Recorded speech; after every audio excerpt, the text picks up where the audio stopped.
As you see here, this is the default screen. It has the two center buttons, the call button for starting a Zoom call and the share button to either share your laptop via the Immersive Solstice or just a regular HDMI cable. So let's try that first. If we hit share, it gives you the option to just hit share. And then on the screen, it will pop up with my laptop, which is already connected. If I disconnect this cable from my laptop, it will automatically go to the Solstice. It auto switches. So that's how to use the share button. If I go to this little icon right here, this is actually going to show our room. This is the camera control.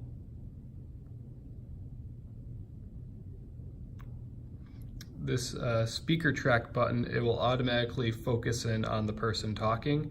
So that's a feature you can either keep on or take off. And then this wheel is able to adjust the camera placement. And then the plus minus is for zooming and zooming out. So let's keep the speaker track off for now. And then we'll go back to call. And this will show the zoom button. And then hit call.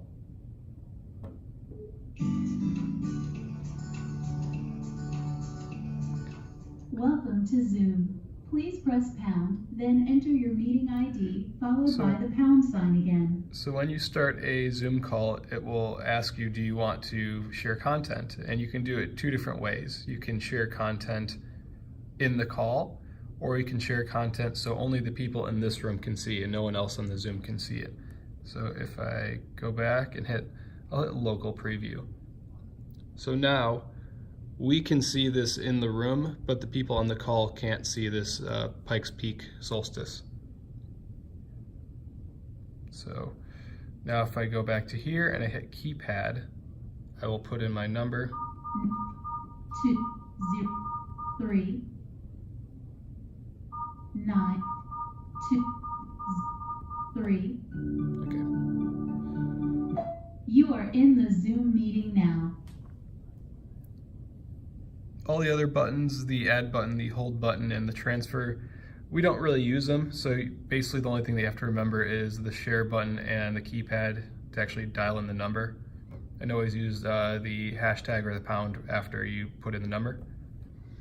So when you're sharing in a Zoom call, you'll get an extra button up here, which is this middle one. And if you hit that, that's essentially the layout of the windows. So by default, it goes to the prominent window, which is essentially majority of the screen is the content. And then at the top, it's the video screen.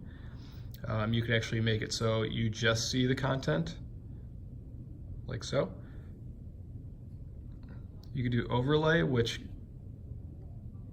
as it states, it's just the video on top of the content. And the last option is equal. So 50-50 split is the same size. Can end the call. And then down here, it's just the volume control, louder, softer, and mute. And that is essentially how to use the Cisco Touch 10 touch panel.